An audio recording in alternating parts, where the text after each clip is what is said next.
Hello everyone, एक बार फिर से आप सभी का स्वागत। नेक्स्ट जहाँ से हमने क्लास छोड़ी थी वहाँ से मैं आगे शुरू करता हूँ। जू मैस्टिकोफोरिया या जू फ्लैजिलेटा हमने लास्ट देखा था और हमने पढ़ा था कि क्रोमोप्लास्ट और ल्यूकोप्लास्ट इनमें अनुपस्थित होते हैं। साथ ही जू मैस्टिकोफोरिया क्लास के जो सदस्य होते हैं ये सहभोजी, सहजीवी या परजीवी जंतु के रूप में दिखाई देते हैं। तो आगे सबसे पहले हम इसके सबसे पहले इम्पोर्टेंट गण की बात करते हैं जिसका नाम है कोएनो फ्लैजिलिडा।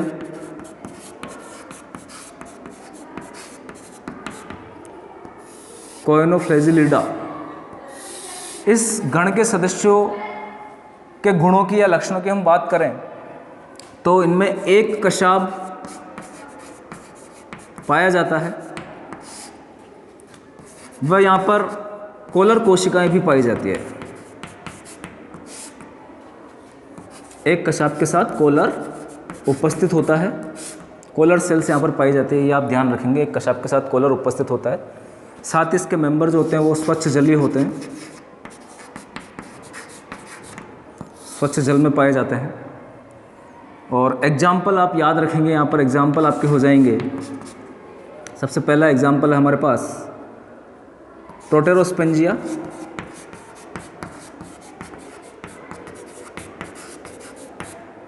ये प्रोटेरोस्पेंजिया आपके प्रोटोजोआ और पोरिफेरा के बीच की योजक कड़ी भी है। बढ़िया प्रश्न आप याद रखेंगे।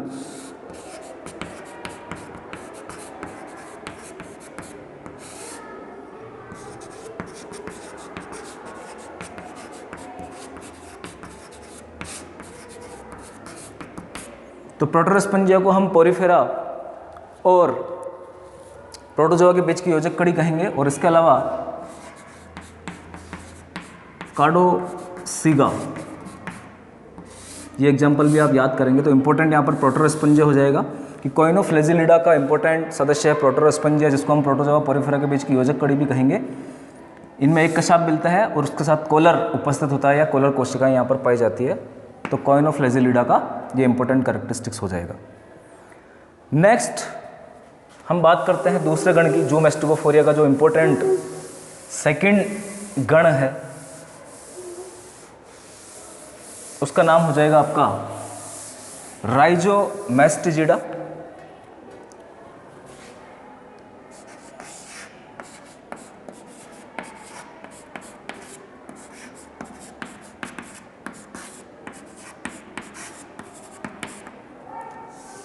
और राइजोमैस्टिजिडा के जो सदस्य होते हैं ये अमीबा जैसे होते हैं, अमीबिक जंतु है। ये हम बोल सकते हैं अमीबा जैसे जंतु हैं, अमीबा की तरह होते हैं।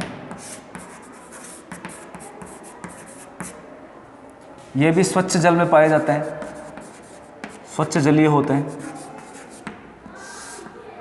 और एग्जाम्पल हो जाएंगे आपके राइजोमैस्टिजिडा के मैस्टिक अमीबा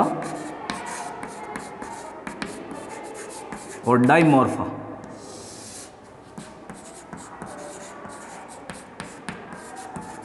ये दोनों एग्जाम्पल आपके राइजोमैस्टिजिडा में आ जाएंगे।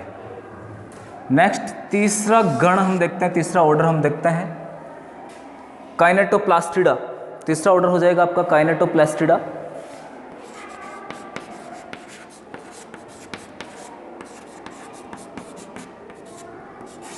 और जो प्रश्न आता है वो इसी काइनेटोप्लास्टिडा से आता है, क्योंकि एक इम्पोर्टेंट गण है। और काइनेटोप्लास्टिडा की मैं बात करूं तो जो इसके सदस्य होते हैं उनमें गिलट जो स्ट्रक्चर है वो एब्सेंट पाई जाती है। नो गिलट, यहाँ पर गिलट नहीं मिलता है। कल भी मैंने बताया था जैसे क्राइसोमोनिडा के सदस्यों में गिलट एब्सेंट होता है, तो यहाँ पर काइनेटोप्लास्टिडा में गिलट एब्सेंट होता है। साथ ही जो काइनेटोप्लास्टिडा के सदस्य है वो रुधिर में परजीवी होते हैं। इसके सदस्य रुधिर के अंदर परजीवी पाए जाते हैं। एग्जाम्पल्स यहाँ पर फिर से बहुत इंपॉर्टेंट है, उन्हीं से प्रश्न पूछा जाता है। तो आपका एक हो जाएगा लीशमानिया,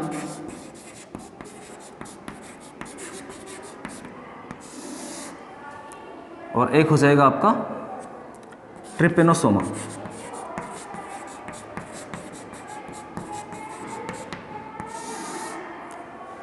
अब यहीं पे मैं बता देता हूँ, लीशमानिया की एक जाति है इंपॉर्टेंट, लीशमानिया डोनोवानी।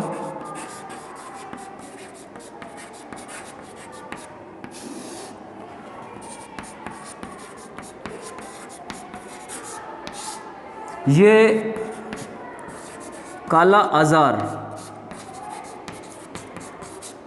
रोग फैलाती है, इसकी वजह से काला आजार रोग होता है। और लीशमानिया डोनोवानी का जो वाहक है, वेक्टर है, इसको फैलाने का जो काम करता है वो है आपका सैंड फ्लाई या रेत मक्खी जिसको हम बोलते हैं, वो इस लीशमानिया को फैलाती है। इसके काटने से ये काला आजार रोग होता है, जो कि मलेरिया जैसा रोग है,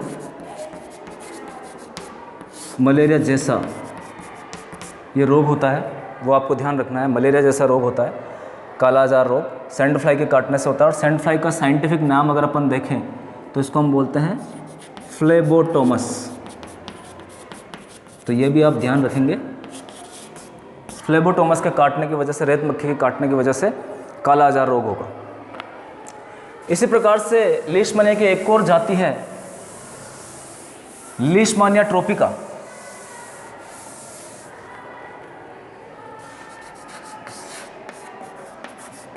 लीशमानिया ट्रोपिका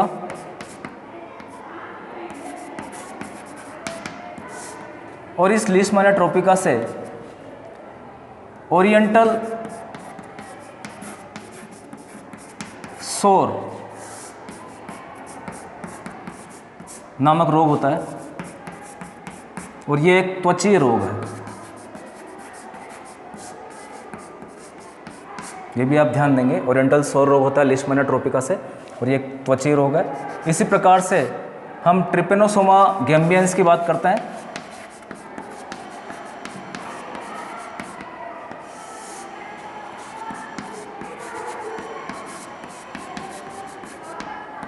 ये फिर से इंपॉर्टेंट है, ट्रिपेनोसोमा गैम्बियंस, और इससे अफ्रीकन निद्रा रोग होता है। कितनी बार ये प्रश्न एग्जामिनेशन में पूछा हुआ है, तो आप ध्यान देंगे। अफ्रीकन निद्रा रोग या अफ्रीकन स्लीपिंग सिकनेस इससे होती है, और इसका जो वेक्टर या वाहक होता है, इसको फैलाने वाला, वो आपकी सीसी मक्खी हो जाएगी। सीसी मक्खी के काटने की वजह से अफ्रीकन निद्रा रोग होता है, और इसका साइंटिफिक नेम अपन देखें तो ग्लोसिना इसको बोला जाता है। सीसी मक्खी को ग्लोसिना बोला जाता है। तो ग्लोसिना के नाम से भी कभी कभी प्रश्न आ जाता है, आप ये ध्यान देंगे। आगे हम ट्रिपेनोसोमा की एक स्पीसीज की और बात करते हैं।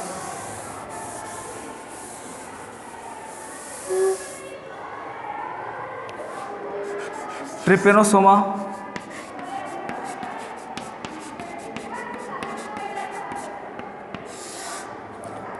क्रूजाई इसकी स्पीसीज का नाम है, और इससे रोग होता है चागास। चागास रोग होता है, विशेष रूप से बच्चों में होता है। बच्चों की जो पेशियां है, हृदय है, जो जननांग है, और इसके अलावा जो मेरुरज्जु मस्तिष्क है, वहाँ पर ये इन्फेक्शन फैलाता है, और इसके अलावा फिर ब्लड में भी ये इन्फेक्शन पैदा करता है। तो चागास रोग आप याद रखेंगे। और इसी प्रकार से ट्रिपेनोसोमा की एक और जाति है हमारे पास, ट्रिपेनोसोमा इवांसी। इसकी वजह से सुर्रा रोग होता है, और ये रोग घोड़ों और चौपाइयों में होता है। घोड़ों व चौपाइयों, जो चार पैर वाले जीव हैं, उसमें आपका सुर्रा रोग पाया जाएगा। तो ये कुछ इम्पोर्टेंट रोग है जिनसे प्रश्न आ सकते हैं। आप लोग अच्छे से इन्हें नोट डाउन कर लें, याद कर लें। नेक्स्ट आगे अगले गण की हम बात करते हैं।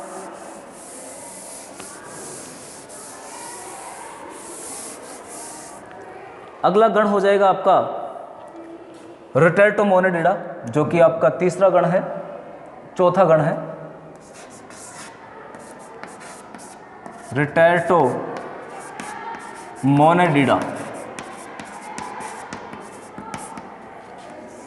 और रिटैटोमोनेडिडा की मैं बात करूं तो इस गण के जो सदस्य हैं वो कशेरुकियों में व कीटों में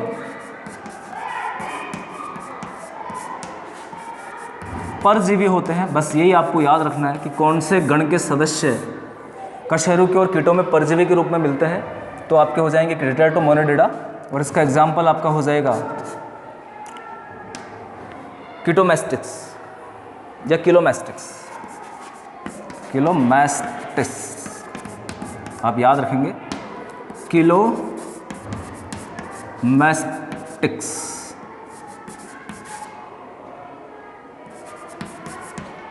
इसका एक इंपॉर्टेंट एग्जाम्पल है, एक ही एग्जाम्पल आपको याद रखना है। नेक्स्ट ई गण की हम बात करते हैं तो नेक्स्ट अगला गण हो जाएगा आपका डिप्लोमोनेडिडा। काफ़ी इंपॉर्टेंट गण है ये भी, डिप्लोमोनेडिडा।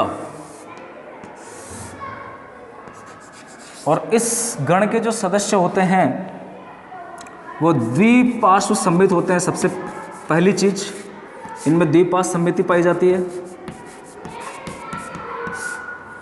दूसरी चीज, इनमें दो केंद्रक पाए जाते हैं और प्रत्येक केंद्रक 4-4 फ्लैजिला से संबद्ध होता है।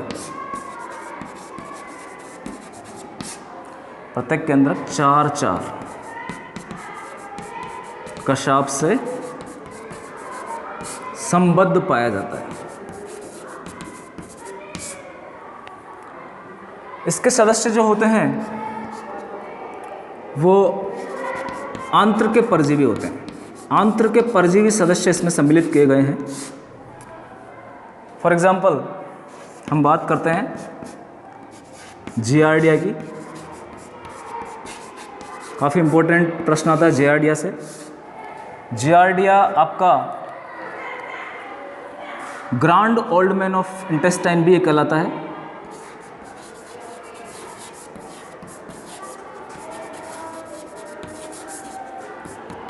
ह्यूमन बीइंग के अंदर ये इन्फेक्शन पैदा करता है।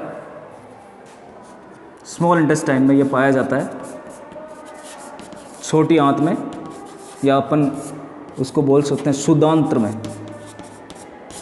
ये इन्फेक्शन पैदा करेगा और इसकी वजह से दस्त, डायरिया हो जाता है और पैचेस। तो ये आपको याद रखना है, giardia grand old man of intestine इसे हम कहेंगे। और एक और यहाँ पर एग्जाम्पल आपको याद रखना है, हेक्सामीटा।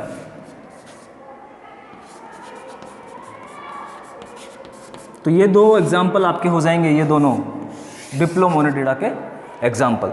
तो काफ़ी इंपॉर्टेंट एग्जाम्पल आप लोगों को ध्यान देना है यहाँ पर। आगे हम देखते हैं ट्राइकोमोनेडिडा। नेक्स्ट अपने पास जो गण आएगा उसका नाम है ट्राइकोमोनेडिडा।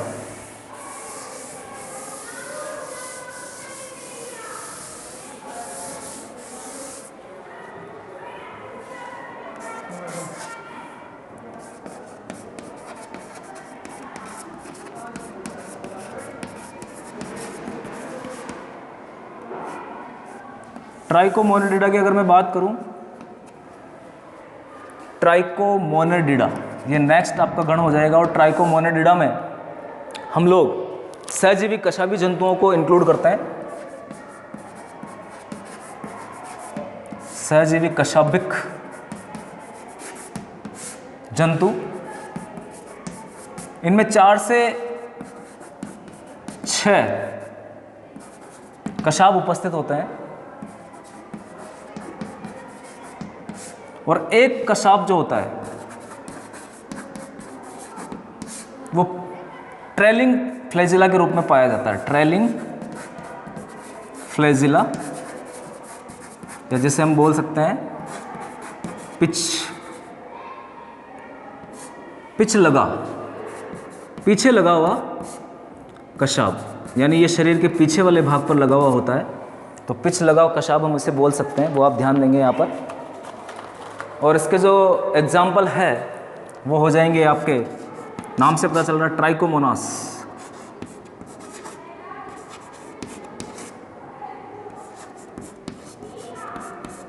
ट्राइकोमोनास इसका एग्जाम्पल। और ट्राइकोमोनास टिनेक्स एक इसकी स्पीसीज है जो कि मनुष्य की दांत व मसूड़ों में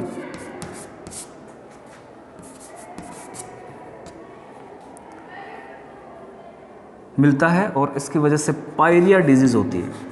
ये आपको याद रखना है कि इसकी वजह से पायरिया रोग होता है। ट्राइकोमोनास टिनेक्स की वजह से पायरिया रोग होता है। नेक्स्ट आगे हम बात करते हैं, लास्ट इम्पोर्टेंट जो ऑर्डर है हाइपरमेस्टिजिडा।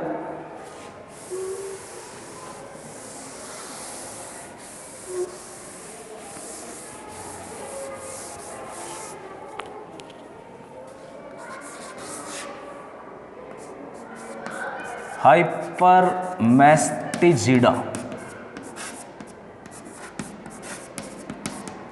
और ये हाइपरमेस्टिजिडा जो ऑर्डर है इसके अंदर फिर से सहजीवी जीवों को रखा जाएगा। आंतर सहजीवी जीव इसमें आते हैं।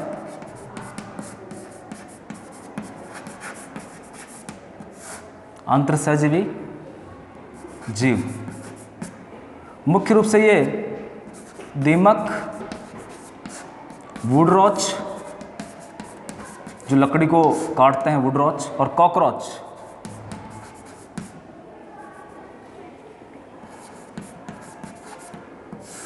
कि आंतर के सहजीवी होते हैं। और फिर से यहाँ से इंपॉर्टेंट प्रश्न आता है, वो आप ध्यान देंगे। एग्जाम्पल आपके हो जाएंगे लोफोमोनास,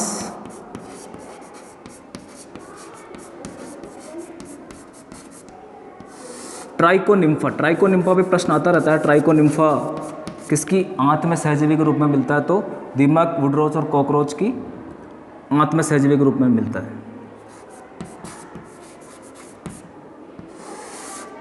और एक हो जाएगा आपका बारबोलेनिम्फा।